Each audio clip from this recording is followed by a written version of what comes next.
প্রথমবারের মতো এলিভেটেড এক্সপ্রেসওয়েতে উঠলাম আমরা। এলিভেটেড এক্সপ্রেসওয়ের কাওলা অংশ থেকে আমরা এলিভেটেড এক্সপ্রেসওয়েতে উঠলাম। উত্তরাবাসী আমরা যারা থাকি তাদের কাওলা থেকে এলিভেটেড এক্সপ্রেসওয়েতে উঠতে হবে। তবে এক্সপ্রেসওয়ে 2 যেটা আবদুল্লাপুর থেকে চন্দ্রা পর্যন্ত সংযোগ থাকবে, ওইটা সম্পন্ন হলে সম্ভবত আবদুল্লাপুর থেকেও ওঠার সুযোগ তৈরি হবে।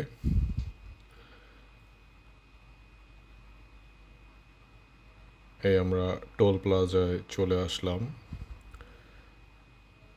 Elevated expressway toll plaza digital, তারা ডিজিটালে মেজার করতে পারে কী ধরনের গাড়ি টোল প্লাজায় এসেছে।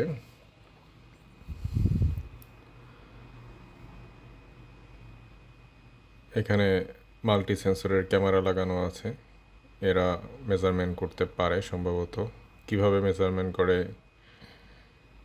বললাম, সেটা দেখাচ্ছি একটু পরে। অধিকাংশ বুথই ফাঁকা, কারণ গাড়ির সংখ্যা অনেক কম। এই যে দেখুন, গাড়ির ধরন 1 এবং গাড়ির টাকার পরিমাণ 80 টাকা ও দেখিয়ে দিচ্ছে।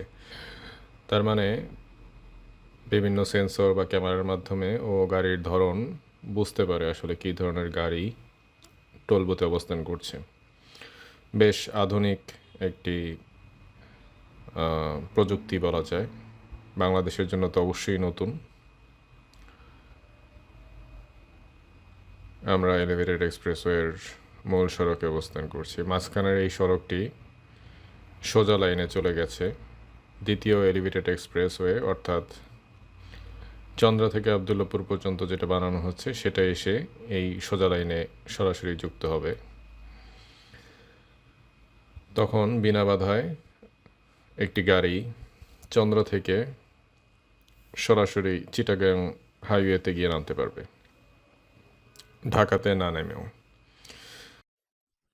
এলিভেটেড এক্সপ্রেসওয়ে বর্তমানে বাস চলে, একটি বিআরটিসি বাস যাওয়া আসা করে ফার্মগেট পর্যন্ত। তবে এলিভেটেড এক্সপ্রেসওয়েতে সিটি বাস চলার উপযোগী কিনা এই বিষয়টি ভবিষ্যতে চিন্তা করে দেখতে হবে,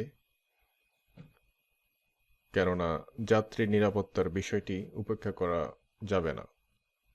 যেহেতু যাত্রীদের ওঠানামার জন্য এলিভেটেড এক্সপ্রেসওয়েতে কোনো সিঁড়ি নেই, কাজেই এলিভেটেড এক্সপ্রেসওয়েতে নামিয়ে দেওয়া যাত্রীরা কিভাবে রাস্তায় নামবে সেটাও একটা চিন্তার বিষয়।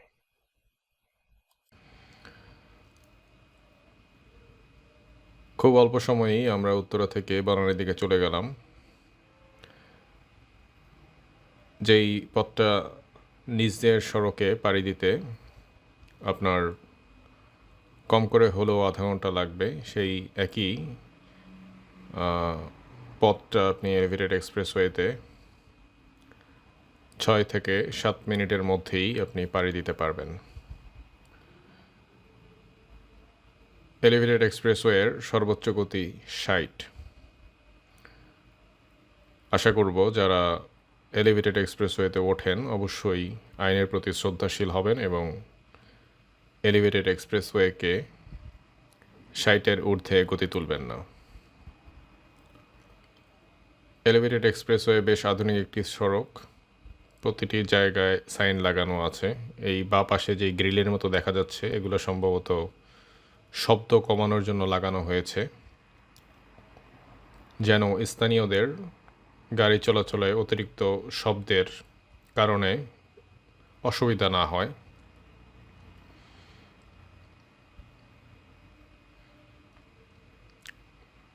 আমরা মোটামুটি বনানীর কাছাকাছি চলে এসেছি, খুব বেশি সময় লাগলো না।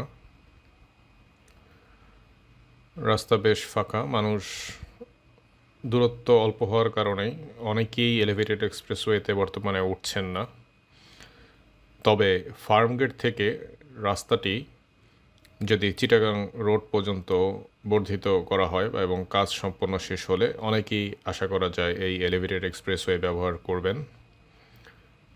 বিশেষ করে যে সকল পণ্যবাহী ট্রাক এবং হাইওয়ে বাস ঢাকার রাস্তায় চলাচল করে, সেই বাস এবং ট্রাক এরা এই এলিভেটেড এক্সপ্রেসওয়েটি ব্যবহার করে বেশ উপকৃত হবে। আমরা বনানী অংশে পৌঁছে গেছি, আমাদের গন্তব্য বনানী পর্যন্তই। সামনে বাঁ পাশের র্যাম দিয়ে আমাদের গাড়ি নেমে যাবে। আমরা বর্তমানে আর্মি স্টেডিয়াম পার করছি এবং সামনেই নেভি হেডকোয়ার্টার।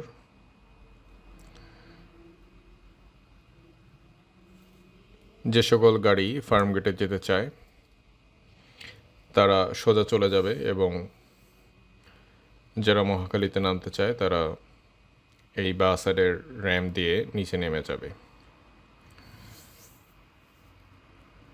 অনেকেরই অভিযোগ আছে এলিভেটেড এক্সপ্রেসওয়েতে পর্যাপ্ত সাইন নেই, যাতে ড্রাইভাররা বুঝতে পারে না আসলে কোথা দিয়ে উঠলাম আর কোথা দিয়ে নামলাম। কিন্তু আমার মনে হয় চোখ কান খোলা থাকলে এলিভেটেড এক্সপ্রেসওয়েতে পর্যাপ্ত সাইন দেওয়া আছে নামার এবং ওঠার, এবং সামনের গন্তব্য কোথায় হবে এ বিষয়ে যথেষ্ট পরিষ্কার ধারণা দেয়া আছে। আমরা বনানীতে চলে এসেছি, বনানীর কামাল আতাতুর্ক এভিনিউর কাছে। এইভাবে আমাদের এলিভেটেড এক্সপ্রেসওয়ের প্রথম জার্নি শেষ হলো। সাথে থাকার জন্য ধন্যবাদ।